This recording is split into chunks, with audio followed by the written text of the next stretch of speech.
Déclaration du groupe des ambassadeurs francophones, GAF en sigle en RDC.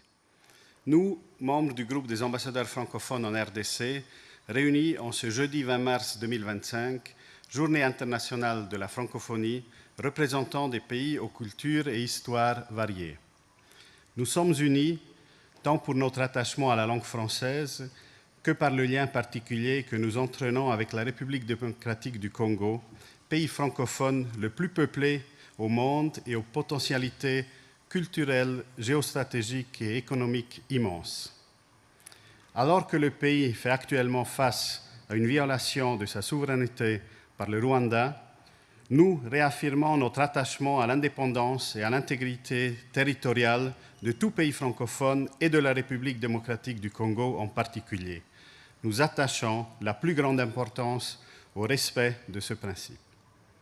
Nous exprimons notre vive préoccupation face à la rapide dégradation sécuritaire observée depuis le début de l'année dans l'est du pays en raison de l'offensive menée par le mouvement du 23 mars, avec le soutien de la force de défense rwandaise. Cette offensive a conduit à la prise de contrôle principalement des villes de Goma et Bukavu, chefs-lieux du Nord et du Sud Kivu, les 28 janvier et 14 février 2025. Nous nous inquiétons des conséquences humanitaires dévastatrices de cette offensive et des violations des droits humains commises à l'égard des populations, en particulier les cas de violences sexuelles à l'égard des femmes et le recrutement forcé d'enfants soldats.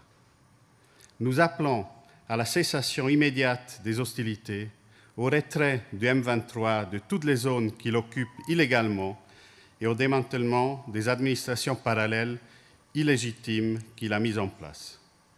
Nous demandons également aux forces de défense de tout pays tiers non invités de cesser tout soutien aux groupes armés rebelles précités et de se retirer immédiatement et sans condition du territoire congolais. Nous demandons la fin des attaques contre les civils, les personnels humanitaires et les personnels des Nations Unies. Nous soutenons les efforts diplomatiques déployés par la SADC, l'EAC, l'Angola et réaffirmons le rôle essentiel des processus de Luanda et de Nairobi. Nous appelons à la mise en place urgente d'un cessez-le-feu préalable à des pourparlers sincères entre la République démocratique du Congo et le Rwanda pour son soutien au M23.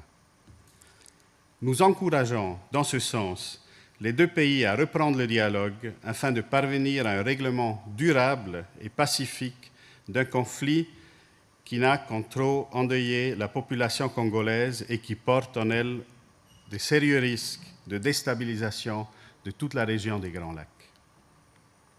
Nous encourageons également la résolution des questions plus profondes à l'instar de l'exploitation et l'exportation illégale des ressources naturelles, notamment vers les pays voisins, au travers des instruments de traçabilité au niveau régional.